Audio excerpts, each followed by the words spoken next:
मित्रांनो नमस्कार.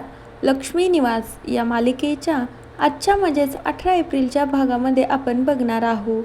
इकडं मात्र आता भावना आई होणार असती, पण बरेच जणांचं म्हणणं असतं की भावनाच्या बाळाला जन्माला येऊ द्यायचं नाही. आपण काही ना काहीतरी नक्की करूया जेणेकरून ते बाळ या जगात येणारच नाही. आता सिद्धूची आजी, सिद्धूची काकू आणि मात्र त्या सिंचनाचं हे सगळं चालू राहतं. सिंचनाला तर वाटत असतं आत्ताच जावा आणि लगेचच भावनाचं ऑपरेशन करून घरी घेऊन यावं. पण मात्र आता सिद्धू भावनाची समजूत काढतो. सिद्धू आणि भावना मात्र त्यांच्या रूममध्ये बसलेले असतात. त्यावेळी आता सिद्धू म्हणू लागतो, आत्तापर्यंत तू या घरात आली ना तेव्हापासून मात्र तुला प्रत्येक गोष्टीसाठी लढा द्यावा लागला, पण अजूनही तुला मात्र तुझ्या बाळासाठी, आपल्या बाळासाठी खंबीरपणे उभं राहायचं.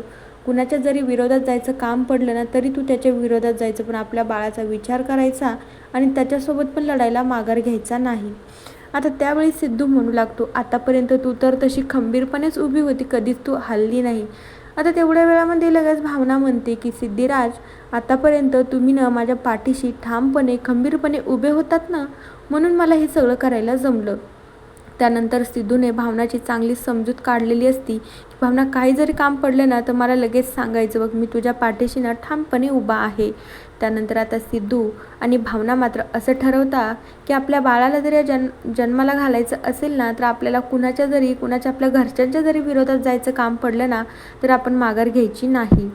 त्यानंतर इकडं जयंतसोबत जानू मात्र ऑफिसमध्ये असते. जानूला पहिलं काही आठवत नाही, तर जयंत मात्र आता जानूला सगळं आठवू तर द्यायचं नाही, पण मात्र जयंतला जानूसोबतच राहायचं असतं.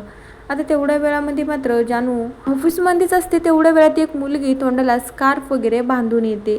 तेवढ्या वेळामध्ये जानू म्हणू लागते, काय तुम्ही इथे काय करताय, तुम्ही कोण आहात, मी तुम्हाला ओळखलं नाही. ती मुलगी तिचं नाव वगैरे सांगते. तर आता लगेचच ती मुलगी तोंडाचा स्कार्फ सोडते. तेवढ्या वेळात मात्र विश्वा देखील तिथेच असतो. ती मुलगी म्हणू लागते की मला जयंत सरांची अपॉइंटमेंट हवी आहे. तर आता त्यावेळी लगेचच जानू म्हणू लागते, अगं श्वेता, कानेल कडे तुमचं काय काम आहे मला कळलं नाही, आपण याच्या अगोदर भेटलो आहोत का. आता त्यावेळी जानू मात्र त्या श्वेताला विचारत असते, तर श्वेता घाबरून जाते. विश्वा देखील त्या दोघींकडे बघत असतो.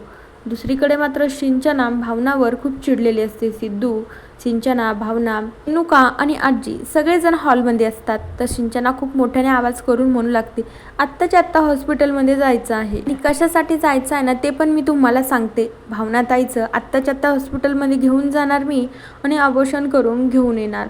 तर भावनाला वाटत असतं की सिंचना ताई काय बोलताय, यांना तरी कळतं का. भावना जात नसते, तर सिंचना तिच्या हाताला पकडते आणि तिला हॉस्पिटलमध्ये घेऊन जात असते. पण सिद्धू मात्र सिंचनाला खूप मोठ्याने ओरडतो. म्हणू लागतो की सिंचना, तुला काही कळतंय का, तू कुणाच्या बायकोला हात लावलाय, जरा लक्षात असल्यासारखं वाग, तू भानावर राहा थोडीशी.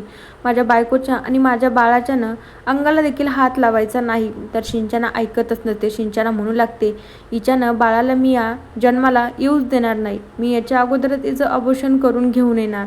त्यानंतर सुमित्रा तर खूप रागाने बघू लागते, तर आजीला खूप हसायला येत असतं. तर मित्रांनो, बघूया आता उद्याच्या भागात आपल्याला काय बघायला मिळतं. तोपर्यंत या मालिकेच्या पुढील भागांच्या अपडेटसाठी आपल्या चॅनलला नक्की सबस्क्राईब करा. बाय.